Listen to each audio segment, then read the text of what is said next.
Yep, that's how windy it is. It's gonna be fun.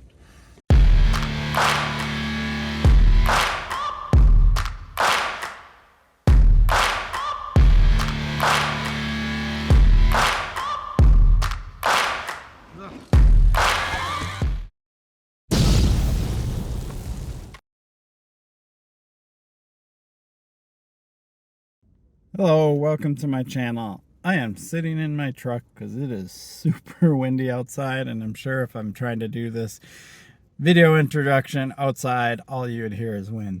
So I don't know how much video I will do today because it is just wild, but I'm at the Miesville56 getting ready, and yeah, I'll go outside and show you my bike and my setup, and we'll talk about this event and kind of the conditions. The conditions are going to be the story of this event, because we have like 20-mile-per-hour winds, but that's like the steady wind, and then we have gusts. Check out this flag right here. Like, it is just standing straight out. It's coming from the southwest.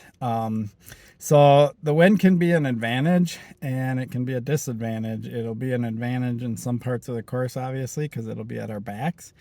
But there's going to be a good chunk of the course. And when I looked at the map, we're going to be heading into the wind, roughly like the middle portion of the course. So at the beginning, we'll have the wind helping us. Then we'll get into that midsection. Probably for like 20-25 miles, we'll be fighting the wind. This is 56 miles total. So yeah, it's going to be a gnarly one, but what I'm kind of thankful for, and hopefully it works out this way, is the last part, the last 15 or so miles, which is usually when I'm just like, oh, I can hardly go anymore. The wind's going to be at our backs, but it is also the hilliest part of the course. So there's a lot of hills and climbs in the last bit of this course as we get near the river, because this event, the Miesville56, isn't too far from Red Wing, Minnesota, and the river goes by Red Wing, and as we get over closer to the river on the course, it gets a lot hillier. Okay, so I said we're going to look at my bike and my setup. So this is my state all road, and I have salsa bars on it. These are cow chippers, I believe, and I got wider bars than what came stock on the bike, but it does have all the state branded components, so we're gonna see how well they hold up for a crazy event like this. And I'm running my smooth tires today. That's what people are saying to run. I thought I would have to run knobbies, but okay, so now I'm back in my truck. The temperature that my truck said when I arrived here was about 46 degrees. With these high winds, it feels more like the mid-30s.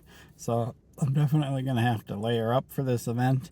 If you saw on my bike that little cue card sheet on the handlebars, that's one option on how to do the course. But I actually am trying GPS navigation from my watch. I have a Garmin Fenix 6, and I'll talk about how that works. I haven't talked a lot about my watch or anything like that on my channel, and I'll kind of do, a review of the navigation on the Fenix 6. So we'll see if that works, and I can use the cue card as backup, because I always like to have something if technology fails me that I can rely on. Call me old, I don't know, but sometimes I'm just like, well, if technology fails, GPS fails, whatever, I need something that I can go by, and so the cue card will be there. I have goo packets with me. This is something I've actually learned doing training on Zwift, how to fuel myself on longer rides. So I'm hoping that'll improve, because I'm relatively new to this gravel game. I mean, I've done quite a few, but I'm not regular at it, and it's been a good 10 plus years since I've done the really long ones. I used to do like the 100-mile ones. This one's 56 miles.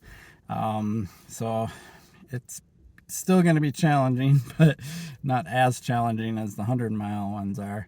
I'm hoping to do it somewhere between 4 and 5 hours. If you're wondering why I'm like looking away from my cameras, there's all these people going by and I keep watching them and seeing if I know anybody or whatever. But anyway, yeah, I'm pretty excited about this. I probably won't do much on-course footage. Maybe I'll stop a couple places, do some updates. So I definitely am not going to have a body-mounted camera. I want to focus on the ride, and it's just too windy. All that's going to happen is you're just going to hear tons of wind. Obviously, some part of my channel, I've had my little camera on me, and it's just like super annoying just listening to the wind while I'm trying to film. So cool. All right, well, I'm gonna get ready, and I got about an hour before the race starts, and it should be fun. Oh my gosh, can you hear that one? Yeah, 12 miles in. Headwind. This is a short stretch of road, but it's been all gravel so far. I see gravel up ahead. So, yeah, slog continues. Woo! Alright, here I am. I'm around the 34-mile mark. Got about 5 miles going right into the headwind. Oh, crazy. But it's pretty thinned out now. I don't see many people. Somebody ahead of me and there's a small group behind me. What am I? Almost 3 hours in. So we'll see. I know I'll make it. I don't know how long it's going to take me. But this is going to be, these 5 miles should be the last 5 of hard headwind work. And every time I see a building or trees, I get a little break from the wind, because it's literally coming from the direction my phone is pointing, and that's the direction I'm heading. Alright.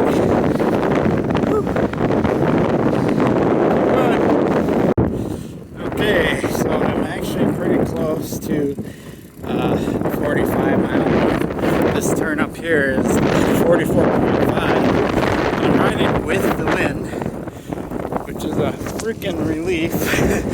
So the riding's been pretty easy now. I've done this event before, so I know that I have a ride down to Welch, which is a town, but it's downhill, and then you turn around and you gotta climb back out of the hole. And that's really close to the end of the ride, so I got that left to do. I'm just gonna focus on finishing up now, and I will do a video at the end. See you in a little bit. This is crazy. Alright, my left turn. Still going with the wind. With the wind. Okay, I finished 56 miles. I did it in somewhere around 4 hours and 45 minutes. That averaged to about 12 miles per hour, which is pretty good considering how windy it is. 20 mile per hour wind with gusts going up to, I don't even know what. There were a couple of gusts that pretty much stopped me in my tracks. So anytime we were heading into the wind, I think we were probably doing 5, 6, maybe 7 miles per hour. And then when we were with the wind, we were hauling. But unfortunately, if you do the math on something like that, the slowing you down in the wind, you're doing that effort for a much longer period of time than you're doing the effort with the wind. Even if you had 50% of the course with the wind and 50% of the course against the wind, because you're going so much slower against the wind than you are with the wind, you're putting out all that effort for that much longer, if that makes any sense, than you are when you're going with the wind. So it is really trying. I knew what I was getting into, which really helped me this time mentally prepare, because I just knew it was going to be tough. So I wasn't like in the middle of it going, oh, what's going on? I just was like, well, I knew this was what it was going to be like. So it helped me really mentally get through it, knowing what I was getting into. What's also helped me is all the training I did over winter on Zwift.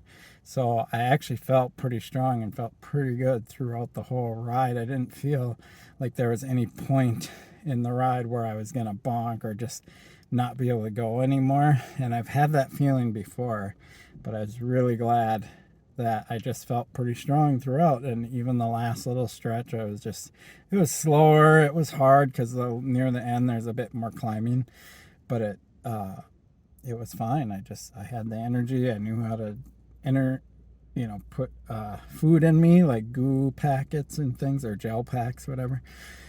And I had energy drink and stuff like that. So I've learned a lot. Zwift really has taught me a lot about this endurance stuff. So I'm pretty happy with that. So that's it. Really tough event. The state all road, I think I'll do a separate video and talk a little bit more about that bike. Pretty impressive that I can ride that bike in an event like this and have it be flawless. I had zero issues with that bike. It shifted like a dream with the state components, things like that. Like a $900 bike. I mean, granted, I have a different seat on there. I updated the handlebars and I put a little money into it, but I'm still running most stock drivetrain, and so on and so forth. So really impressed with the bike, honestly, and it was really comfortable. That's key. It felt really good. I like the higher stack height and stuff like that. Anyway, I'm babbling about the bike when I said I'll do a separate video about it. But yes, I will kind of do an updated review on that State 4130 all-road for you. Awesome. I really appreciate your support for my channel. Please like and subscribe. Peace. Now to go eat. I am hungry.